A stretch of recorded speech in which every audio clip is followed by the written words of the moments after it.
Welcome! Let's talk about something you feel every day but can't actually see. I'm talking about wind. It's this invisible global engine that's always running. And today, we're going to figure out exactly why. So, have you ever stopped to think about it? Why is one day completely calm and then the next it's just a crazy, blustery mess? Well, the answer goes way beyond your local forecast. It's all about a massive, planetary scale engine that is constantly in motion. Okay, so to really get a handle on wind, we have to know where it all happens. Think of the Earth as being wrapped in this giant, invisible blanket of air. That's the atmosphere. And pretty much everything we call weather, it all goes down right there. And get this, we're living right in the middle of the action. The part of the atmosphere closest to us, the layer we're all in right now, is called the troposphere. And that's where all the drama, the clouds, the rain, the storms, and yep, the wind, that's where it all unfolds. All right, so what's the secret sauce? What's actually powering all this constant movement? You might be surprised to hear it's actually pretty simple. It really just boils down to two key things: pressure and temperature. Believe it or not, the air all around you has weight, a lot of weight. In fact, it's like having the weight of a small car pressing down on every square meter of your body. Crazy, right? So why don't we get crushed? Well, it's because that pressure is pushing on you from every direction at once, creating this perfect, balanced force. So temperature is what really kicks things off and creates these different pressure zones. Just think about it this way. Cold air is heavy and dense, so it sinks down. That creates what we call high pressure, and that usually means clear, sunny skies.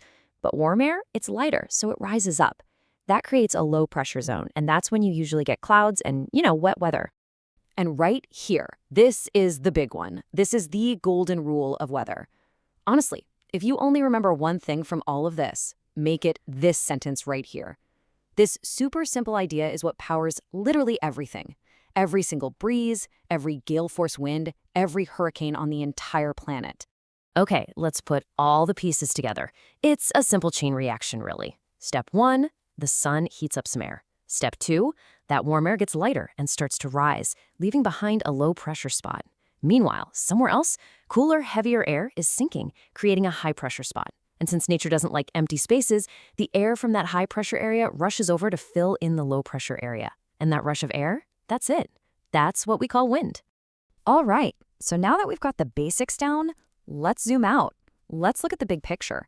Because this whole high pressure to low pressure dance doesn't just happen in your backyard.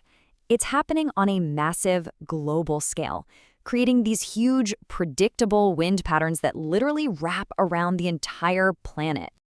So there are basically three major players in this global wind game, and they're always blowing in pretty predictable ways. First, you've got the famous trade winds. Sailors have been using these for centuries to cross oceans. Then there are the westerlies, and these are the ones that really shape the weather for a huge chunk of Europe and North America. And finally, you have the super cold polar easterlies rushing down from the poles. And remember, they're all powered by that same golden rule we just talked about. Now, of course, it's not just those three. The whole system is way more complex. You also have massive seasonal winds like the monsoons, which are a total game changer for the climate for billions of people. And then you even get these really specific local winds like the Lu in India, which is this incredibly hot, dry wind. But what happens when this system of moving air just completely goes into overdrive? Well, that's when things get scary. That's when we start to see some of nature's most powerful and most destructive forces at work: cyclones. 260 kilometers per hour. Just think about that for a second. That's faster than most high-speed trains. And this isn't just some theoretical number. This was the actual wind speed of a real storm that caused absolute catastrophic devastation. We're talking about the 1999 super cyclone in Odisha, India. It's a terrifying example of what can happen. And it wasn't just the wind speed. The air pressure dropped so low and the winds were so intense that they literally pushed the ocean. They created these massive tidal surges that washed an unbelievable 20 kilometers inland.